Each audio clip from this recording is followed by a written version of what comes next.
Para kanino ka bumabangon? Bumabangon ako para sa mga hugasin, mga lulutuing ulam para sa mga anak ko, lalong-lalo na yung pambaon ni Sean.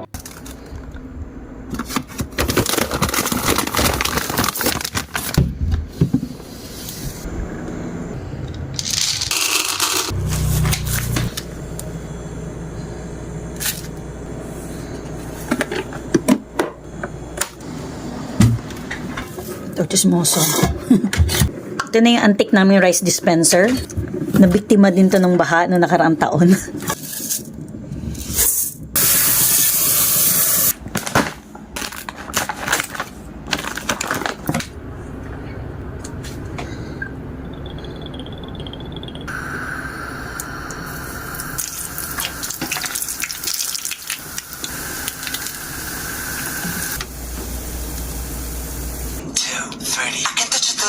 Ang inspirasyon natin.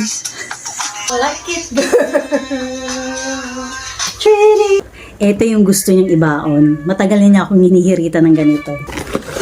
So, ito na siya.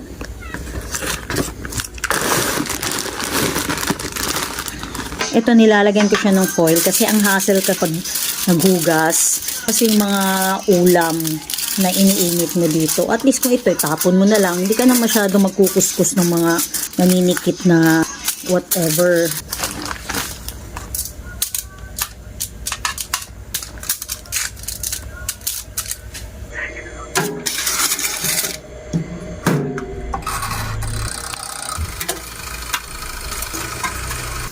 Ang baon niya ngayon ay ampalaya with sotanghon.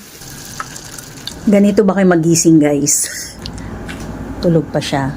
Ang pasok niya 9 o'clock. Tapos ginigising ko siya ng mga 7:30 para mahaba pa yung oras sa pagpe-prepare. Matagal bago bumangon yung pagginising. Kaya ang ginagawa ko, yung 7:30 na yun, gagawin kong 8 o'clock. Ibinubudol ko siya. Sean, gising na. 8 o'clock na. Diba ayaw pa? Teka lang. Alexa, turn off lampshade. Ganyan. Okay. 8 o'clock na. Bilis! Ay, malilate ka na naman dyan eh. Dali! Gumising ka na. Ayan. Yan tayo pag mga teka-teka lang. So, dyan nag-uumpisa yung bad trip ko yung mga teka-teka lang. Diyan na ako nagbratatatat, Ems bratatatat, nag-rap na ako, tapos sasabihin niya, anak ka ba ni Francis M. din? Ang hilig mo rin mag-rap eh. Oh, so, ganyan siya. Ayun yung gumising ha. Ganito ginagawa ko. Patayin ang aircon. Ayaw mo magising ha. Oh. O di kaya man, patayin yung electric fan. Tapos, buksan mo yung ganyan. Posibleng hindi mo siya magigising sa gano'n. Sean, gumising ka na. Hindi ako nagbibiro. Nandyan yung service mo. Pakibukas mo na aircon. Ha? Pakibukas mo na aircon. Ay, nako. Gumising ka na dyan. Dali na. Huwag ka nang tumawad. 8 o'clock na oh. 8 o'clock na. Hindi ako nagbibiro. Char. Dali na!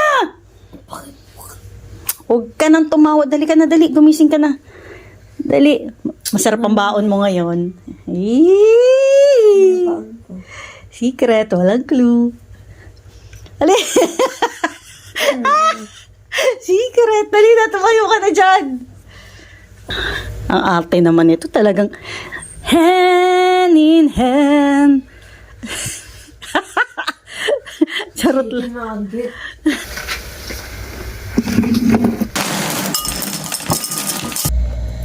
Hi, good morning.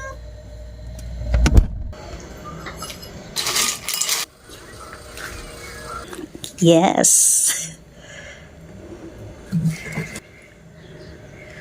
Ooh. Sarap! Happy?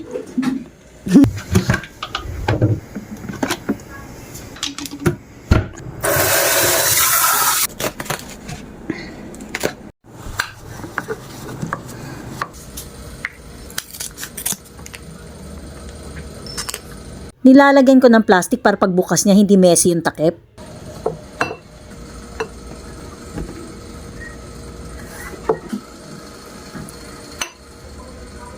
Tinatakpan ko rin siya para hindi messy pagbukas niya ng baunan. Yan.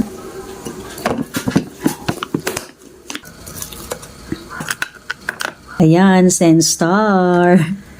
May star siya sa akin. Hindi naman siya mahilig masyado sa ulam.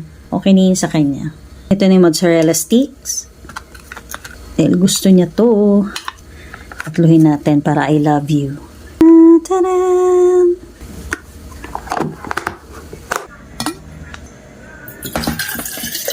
Lagyan natin ng yelo. Siyempre, dahil may camera, magka-plastic tayo. Pero kinakamay talaga sa totoong buhay yan.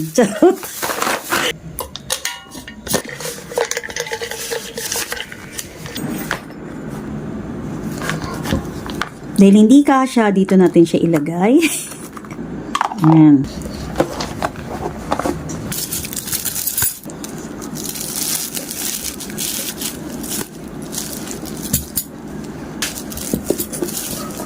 I wanna be forever young. Okay. Vitamins ka muna.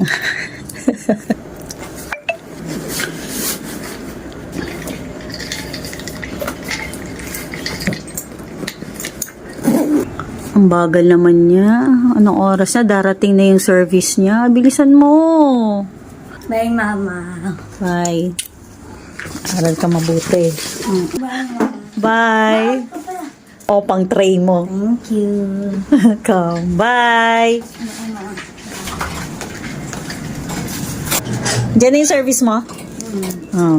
O, tingnan mo. Bye din na. Sama mo si Dale. Bye. O, diba? Nakaalis na siya. Nakalimutan ko ng magkape. Me time naman ngayon. Magkakape muna ako.